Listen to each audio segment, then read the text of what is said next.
FIFA ప్రపంచ cup నుంచి నిష్క్రమించే పరిస్థితిని అర్జెంటీనా కాస్తలో తప్పించుకుంది. ప్రీ క్వార్టర్స్ లో ఈజిప్ట్ నుంచి గట్టి పోటీ ఎదురైంది. ఒక దశలో 0-2తో వెనుకబడిన అర్జెంటీనా ఆ తర్వాత పుంజుకుంది. చివరికి 3-2 తేడాతో విజయం సాధించింది.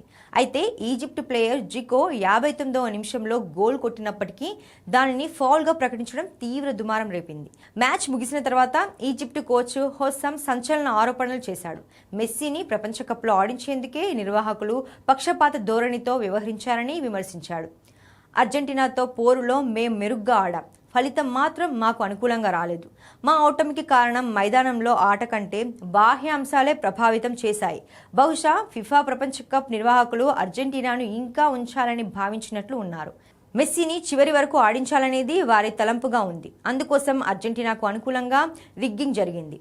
డిఫెండింగ్ ఛాంపియన్ కు ప్రతి దశలోనూ మద్దతు దక్కింది. వీడియో అసిస్టెంట్ రిఫరీ పైన అర్జెంటీనా బృందం నుంచి ఒత్తిడి ఉన్నట్లు మాకు అనిపించింది. ఆ రిఫరీ ఎంపికనే మేం వద్దనుకున్నాం. కానీ మా వినతిని ఎవరూ పట్టించుకోలేదు. ఇక్కడ మాకు ఫెయిర్ ప్లే జరిగినట్లు అనిపించలేదు. సరిగ్గా చెక్ చేయకుండానే మా గోల్ను ఫౌల్గా ప్రకటించారు.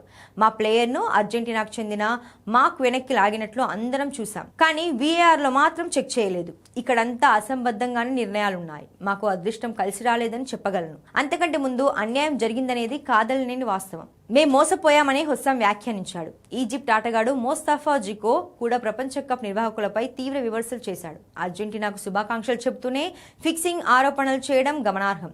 రిఫరీ తీరు మరీ దారుణంగా ఉంది. ఆ దేవుడు మాకు కావాల్సినన్ని అవకాశాలు ఇచ్చాడు, కానీ రిఫరీ మాత్రం వాటన్నింటినీ అడ్డుకున్నాడు. జట్టు మొత్తం శ్రమను వృధా చేశాడు. తప్పకుండా అర్జెంటీనానే కప్ గెలుస్తుంది, వారికే కప్ ఇస్తారు. మ్యాచ్ ఆరంభం నుంచే రిఫరీ మాకు వ్యతిరేకంగా ఉన్నాడు. 2-0తో మేం గెలవాల్సిన మ్యాచ్ను తారుమారు చేసేశాడు. టోర్నీ ఫిక్స్ అయినట్లు అనిపిస్తోంది అని జికో ఆరోపించాడు.